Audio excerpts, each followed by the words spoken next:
Hello সবাইকে, চলে এলাম নতুন একটা ব্লগ নিয়ে। এটা হচ্ছে পুজোর ব্লগ। হ্যাঁ, দিতে একটু দেরি হয়ে গেছে। সকলকেই জানাই প্রথমে শুভ বিজয়ার প্রীতি এবং শুভেচ্ছা। অনেক অনেক ভালোবাসা সবাইকে। অ্যাকচুয়ালি নবমীর দিনকে আমাদের বাড়িতে পুজো হয়। আমি ফটো ছেড়েছিলাম কমিউনিটি পোস্টে। আমাদের বাড়িতে অ্যাকচুয়ালি দুর্গা পুজো হয়, ঘট পুজো হয়। অ্যাকচুয়ালি আমাদের আগে অনেক বড় করে পুজো হতো, তো তাই জন্য এখন আর সেই পুজোটা না হওয়াতে শুধু নবমীর দিনকে একদিনকেই ওই ঘট পুজোটা হয়ে আর কি সব নিয়মকানুন পালন করা হয়। তার জন্য আগের দিনকে মানে অষ্টমীর দিনকে আমি একটুখানি ঘর ফরে ওই সেই কদম ফুল দিয়ে সাজানো, কলা গাছ দিয়ে এইসব সাজানো সাজানো এইসব হচ্ছিলো। দিয়ে একটুখানি সুজি দিয়ে সুজি বানিয়েছিলাম আর একটু নাড়ু বানিয়েছিলাম ঠাকুরকে দেবো বলে।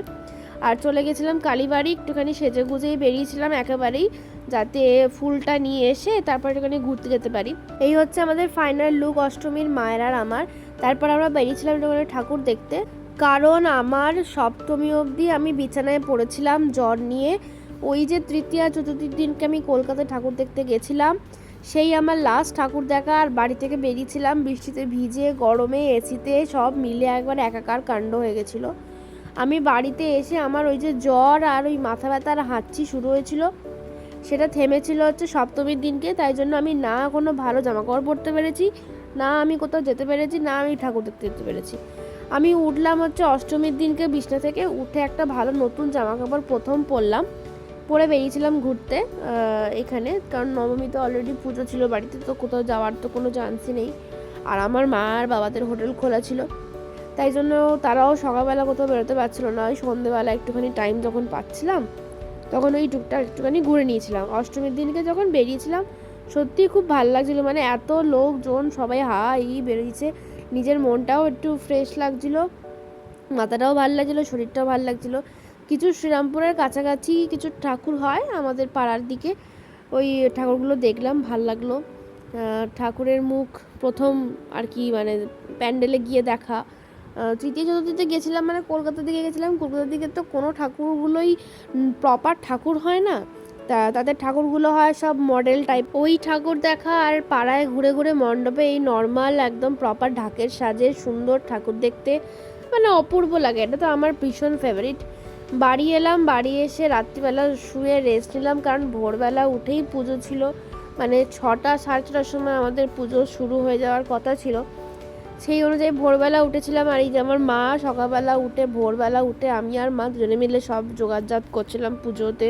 এটা হচ্ছে নৈবেদ্য সাজানো হচ্ছে আমাদের, সব রকম ফল টল কেটে সুন্দর করে সব সাজিয়ে। ও মা, ঠাকুরমশাইয়ের আসারই নাম নেই। ঠাকুরমশাই এলো হচ্ছে 8টার সময়, মানে বেকার, মানে সেই সকাল থেকে ঘুম থেকে উঠে ওই সব জোগাড়জাত করে বসেছিলাম হাঁ করে।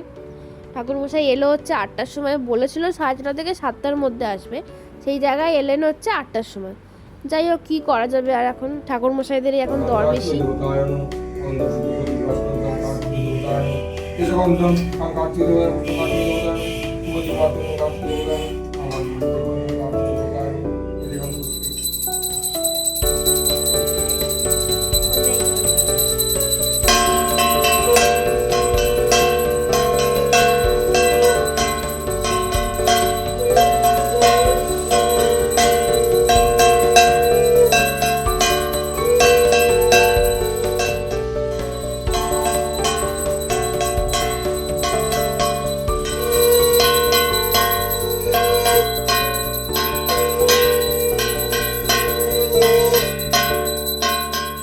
সবথেকে পুজোতে সবথেকে ভাল লাগে হচ্ছে হোমের পার্টটা।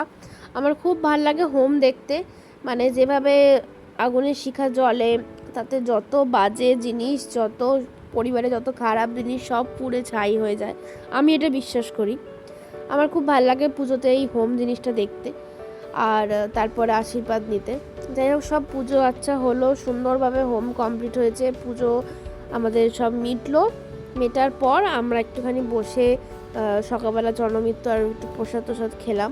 তারপরে একটুখানি প্রসাদগুলো গুছিয়ে একটুখানি এদিক ওদিক দেওয়ার ছিল, মানে জেম্মাদের দেওয়ার ছিল, পাশের আরও অনেক বাড়ি আছে তাদের প্রসাদ দেওয়ার ছিল। যাই হোক, চলো ব্লগটাকে এখানেই শেষ করলাম। অষ্টমী আর নবমী দুদিনের একসাথে ব্লগ করেছিলাম, একটু ছোটো ছোটো ক্লিপ নিয়েছিলাম, দিয়ে আর কি একটা ব্লগ করার চেষ্টা করেছি।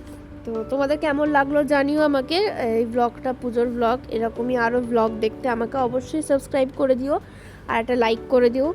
আর এটা হচ্ছে আমার পুজোর লুক, যেটা তোমাদের দেখানো হয়নি।